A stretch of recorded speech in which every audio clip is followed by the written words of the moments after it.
my name is Greg Zielinski. I'm an architect here at Gensler.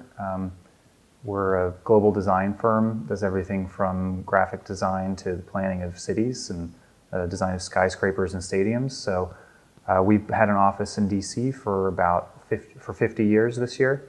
So my name is Hector Montalvo, and I work at the company over 5 years here at Gensler, and I work in a studio called Community.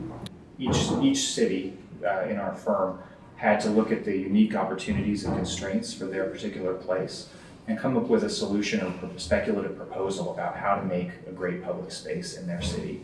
And for example, the first thing that comes to your mind in town square, plaza, the center of the city. So after having meetings with different people from the office, different expertises, we all agreed that the town square of the DC was related more to the riverfront, to the water.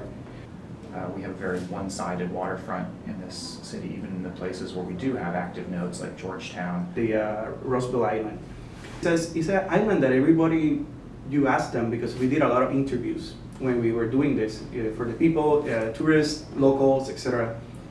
And we were surprised that a lot of people didn't know what was going on in that island, I don't know, or if anybody had been there before. We proposed a new pedestrian bridge crossing from Georgetown over to the island, and a connected bike path that brought people from Key Bridge along Roosevelt Island to Memorial Bridge and back around all the way.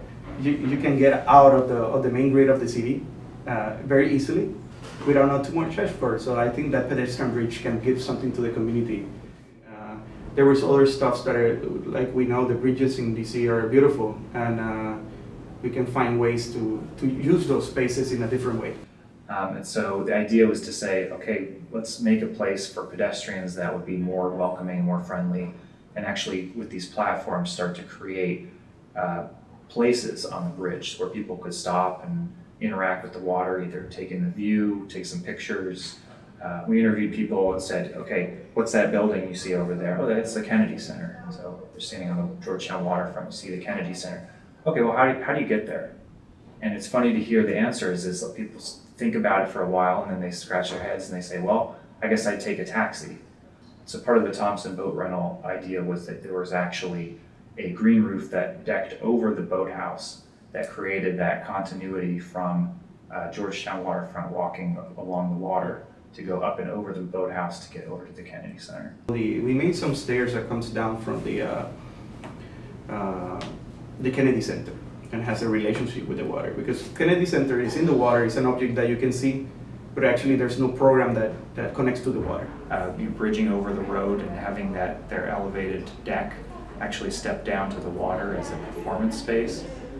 All of these things, it just is kind of the way that the destinations along the river can interact with the water and make both things better. And I think there's, like everything, it's in a very early stage, and I think it can create some conversations that in the future can become something, definitely more concrete.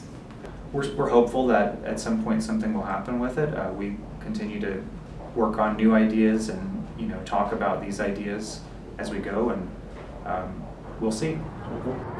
Yes, it is.